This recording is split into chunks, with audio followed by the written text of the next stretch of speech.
Assalamualaikum warahmatullahi wabarakatuh. Perkenalkan kami dari kelompok 12. Di sini kami akan mempresentasikan atau membahas materi yang terdapat pada buku Shaping Education Policy. Pada kesempatan kali ini, kami yang akan berpresentasi atau mempresentasikan materi kali ini terdiri dari Muhammad Habibur Rahman dengan nomor NIM 2186206051, Muslimah Eka Apriliani dengan nomor NIM 2186206052, dan Rensi Dilfa Rahima dengan nomor NIM 2186206058. Pertama yaitu struktur, tata kelola, dan kekuatan pasar. Untuk poin yang kedua, pengaruh praktek terhadap aturan. Poin ketiga, politik pendidikan dan kebijakan di era bukti. Poin keempat yaitu pasar untuk sekolah. Untuk poin yang pertama yaitu struktur, tata kelola, dan kekuatan pasar. Menurut Douglas E. Mitchell, David Cohen, dan Susan Moffitt memiliki pendapat tentang perubahan kebijakan pendidikan selama 6 dekade terakhir bahwa yang kuat berasal dari badan pembuat kebijakan terpusat yang telah melewati batas jumlah sekolah untuk mencukupi tuntutan tersebut. Mereka menuntut bahwa sistem sekolah kekurangan infrastruktur yang diperlukan untuk kebijakan federal. Jane Hanaway dan Joel Mitleman mengutamakan analisis terhadap kemunculan yang kuat dari sekitar guru nasional. Para serikat guru telah memusyawarahkan tentang pekerjaan serikat dan industri serta perlindungan hak-haknya. Pada tahun 2002, hampir setiap negara bagian memiliki semacam penilaian program dan 30 negara bagian menilai kinerja sekolah meningkat hampir 60% dalam 4 tahun. Federal pemerintah mendukung upaya pengembangan data dengan memberikan hibah kepada negara bagian untuk mengembangkan sistem data longitudinal. Hal ini termasuk batasan hak administratif untuk evaluasi guru dan jadwal penerimaan gaji tunggal berdasarkan gelar pendidikan. Keputusan tersebut menjadikan prestasi kerja guru dilihat dari nilai tes belajar siswa. Untuk poin yang kedua, pengaruh praktek terhadap aturan. Antara lain, kebijakan dan praktik, infrastruktur politik, pengaruh tata kelola yang lemah, dan juga parade kebijakan politik dan praktik. Pengaruh praktek terhadap aturan.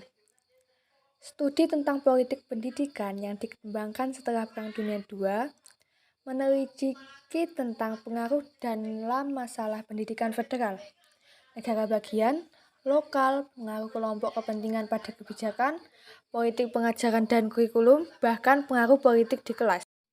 Dalam studi ini, peneliti menyelidiki bagaimana cara mengajar dan aspek lain dari sekolah yang dibentuk oleh sistem sekolah, negara bagian, lokal maupun instansi lain.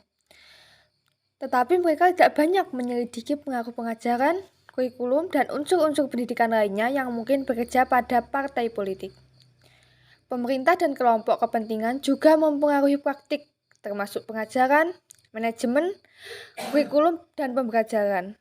Tetapi mereka bekerja dengan cara lain, yaitu dengan sebuah praktik yang mempengaruhi pemerintahan, politik, maupun kebijakan.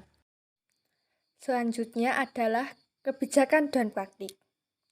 Hubungan antara kebijakan sosial dan praktik menghadirkan masalah publik dan juga lembaga masyarakat yang mengidentifikasi tentang masalah dan juga menawarkan solusi untuk kesejahteraan, obat-obatan, ataupun sekolah yang lemah.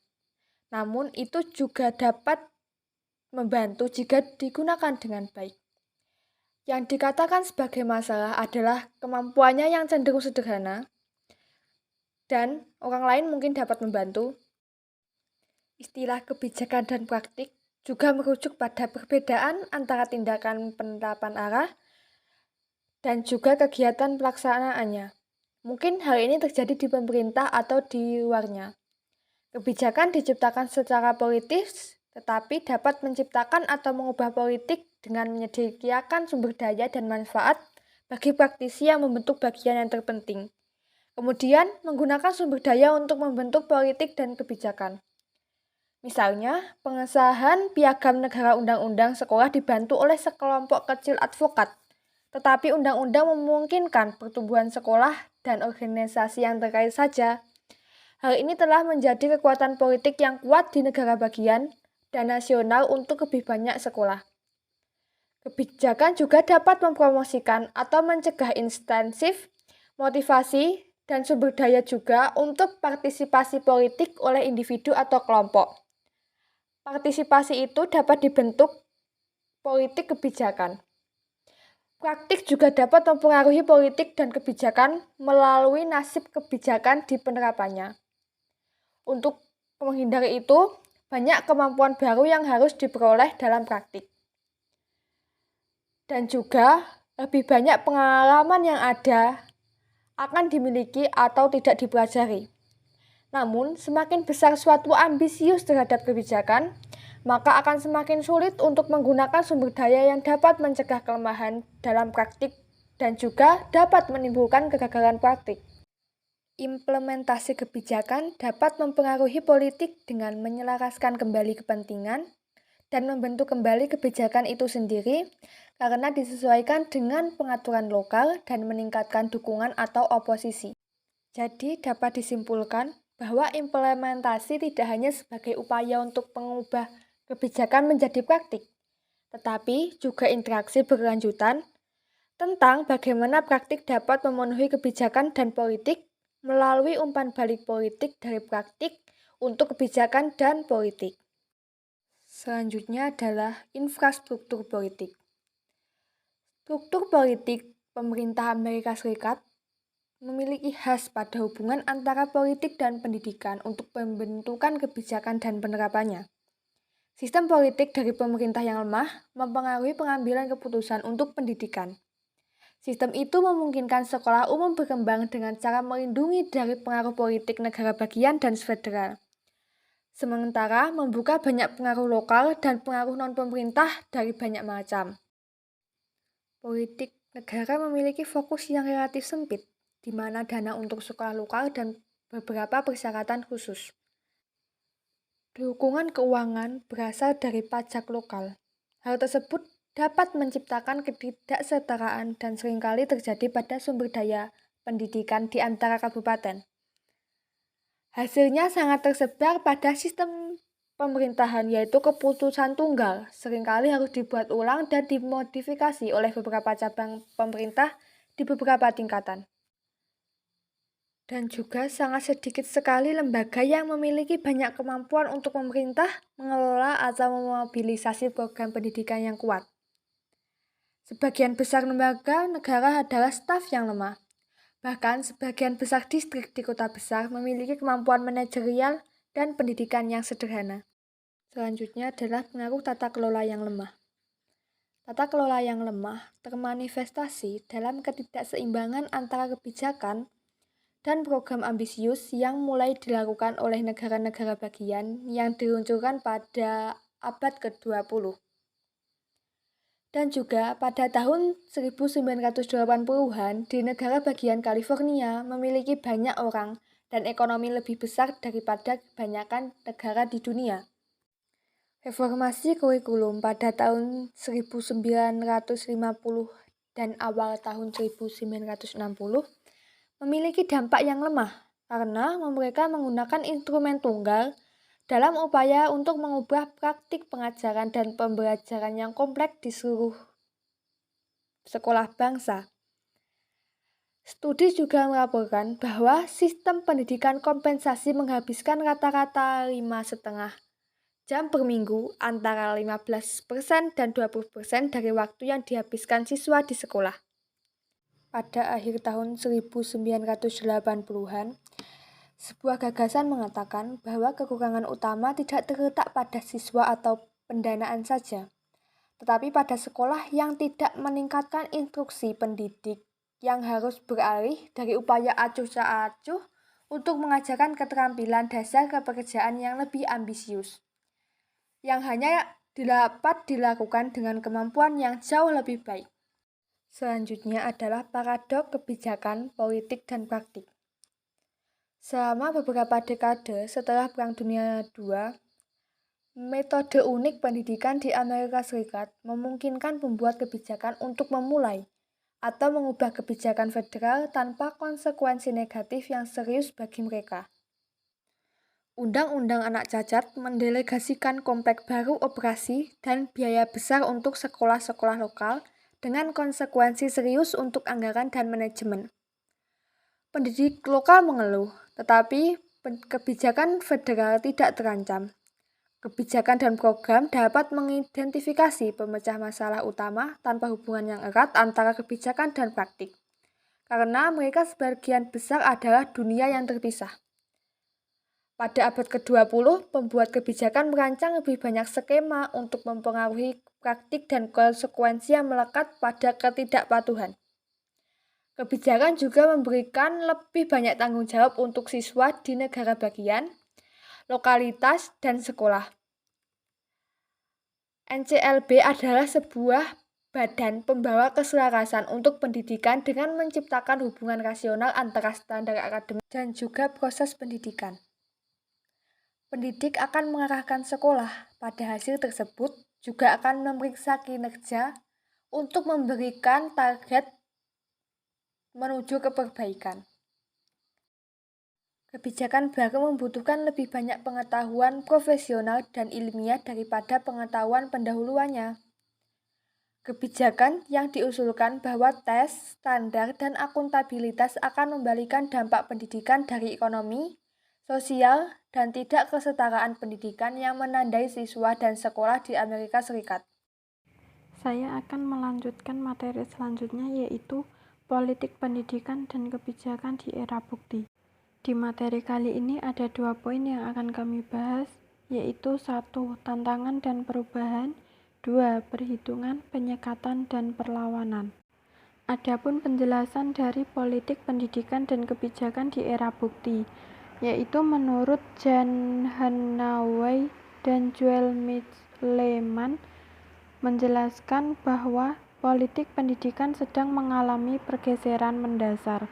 Pergeseran ini disebabkan oleh meningkatnya ketersediaan informasi tidak hanya tentang kinerja sistem pendidikan, tetapi tentang penentu kinerja itu. Akibatnya, masalah sekarang di atas meja dan aktor yang dulu dominan mencari yang baru alasan legitimasi. Paruh terakhir abad ke-20 terjadi perubahan kebijakan yang luar biasa dalam pendidikan, seperti pembiayaan, tata kelola, dan administrasi. Masing-masing guru sangat menentukan apa yang diajarkan dan berapa banyak siswa yang belajar.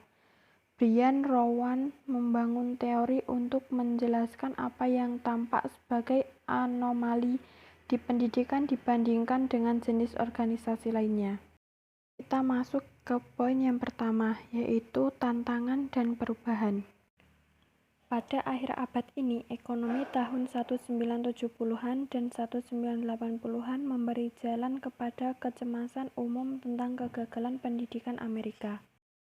Tes internasional menunjukkan siswa di Amerika Serikat berkinerja buruk terhadap siswa di negara lain, dan Amerika kehilangan peringkat teratasnya sebagai yang memiliki angkatan kerja paling terdidik. Awalnya dipanggil untuk dipersenjatai oleh A. Nation Aris pada tahun 1983. Reformasi bergerak lambat, tetapi percakapan berubah. Presiden George H.W. Bush mengadakan pertemuan puncak pendidikan pada tahun 1989, mengumpulkan gubernur dari 50 negara bagian dan menetapkan tujuan nasional untuk pendidikan pada tahun 2000. Dan sekarang kita masuk ke poin yang kedua, yaitu perhitungan, penyekatan, dan perlawanan. Dalam jeda waktu yang sangat singkat, efek dari informasi baru itu terasa. diaktifkan oleh jumlah data yang belum pernah ada sebelumnya tentang proses dan hasil sekolah. Penelitian dapat menginformasikan kebijakan pendidikan dengan mencapai cara yang belum pernah mereka lakukan sebelumnya. Gaji, promosi, masa jabatan, dan keputusan retensi harus dikaitkan dengan sistem evaluasi yang efektif yang mencakup keunggulan guru dapat dihargai, yang rata-rata didorong, dan yang miskin ditingkatkan atau dihentikan. Penelitian yang dimungkinkan oleh revolusi data dekade terakhir adalah dasar dari jadwal gaji tunggal. Distrik-distrik kecil di Nebraska dan Missouri dituntut karena melakukan percobaan untuk membayar bonus penandatanganan kepada guru di daerah kekurangan.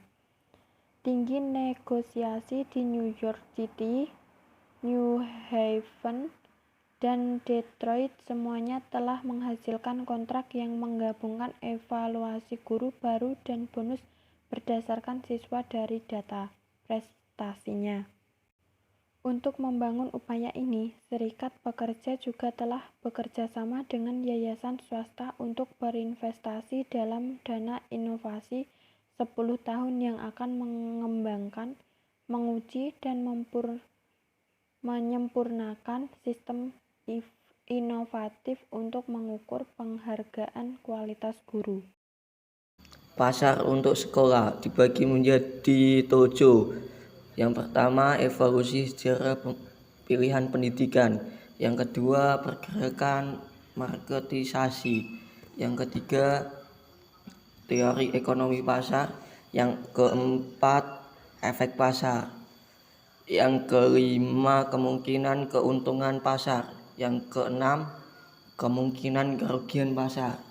Yang ketujuh, prospek untuk masa depan. 1. Evolusi sejarah pilihan pendidikan. Pilihan orang tua dalam pendidikan dimulai sebelum berdirinya bangsa yang biasanya berbasis rumah. Dengan guru memberikan instruksi untuk biaya sederhana, konsep sekolah magnet digunakan di banyak kota besar.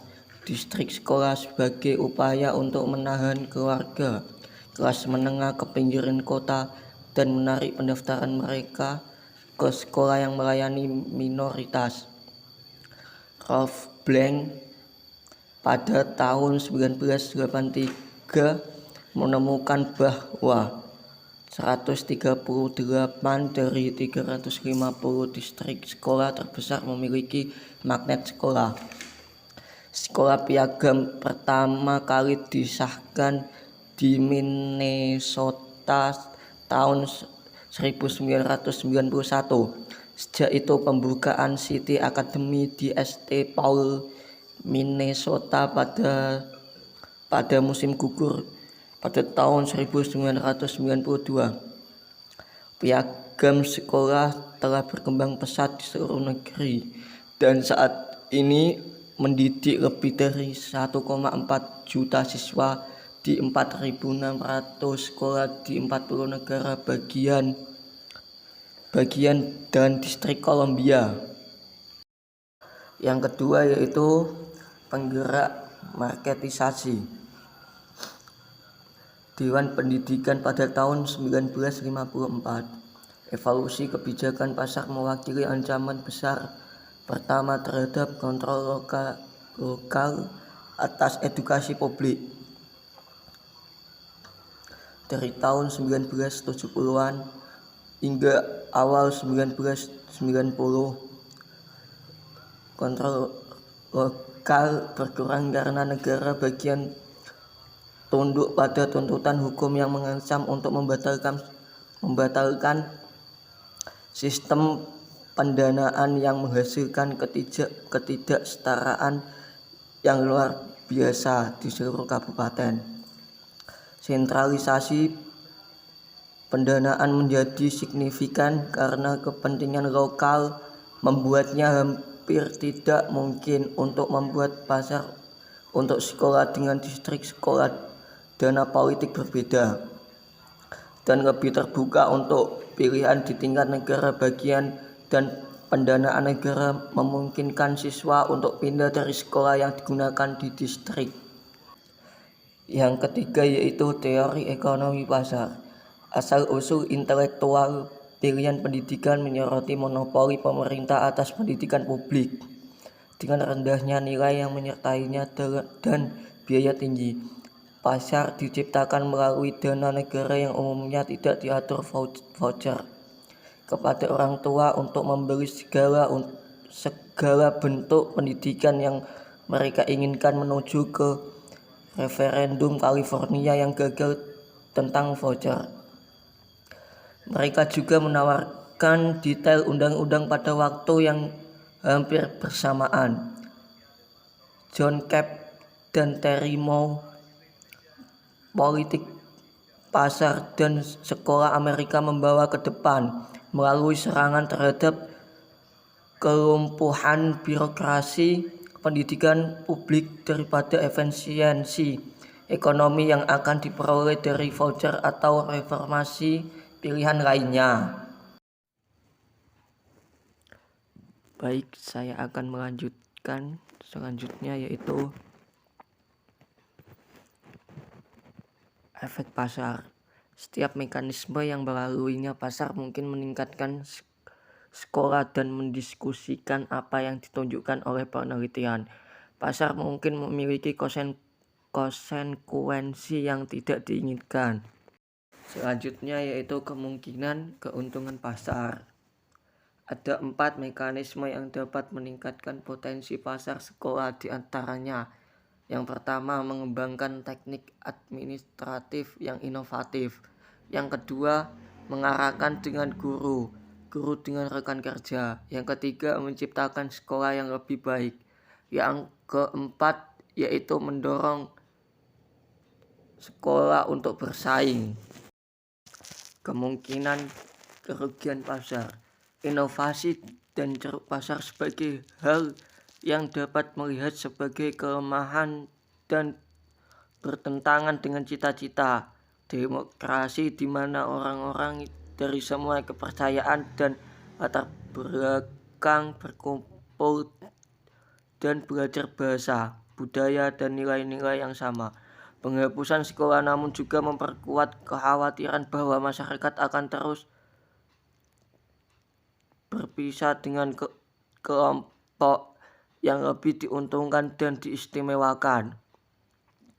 Kritik dari argumen menunjukkan ketidaksetaraan dan pemisahan yang signifikan dari pendidikan publik, menimbulkan dalam hal pendanaan juga sebagai pemisahan siswa.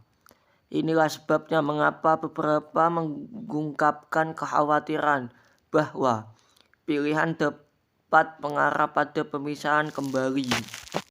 Yang terakhir yaitu prospek untuk masa depan.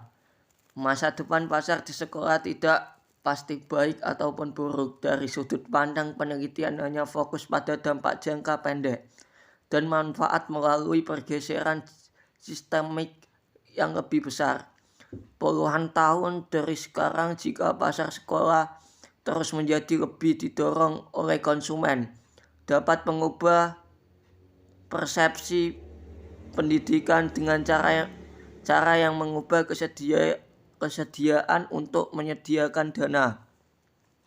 Dalam pendidikan tinggi, pendidikan dapat semakin dilihat sebagai barang pribadi dan barang yang harus dibayar sendiri oleh konsumen tanpa publik mendukung.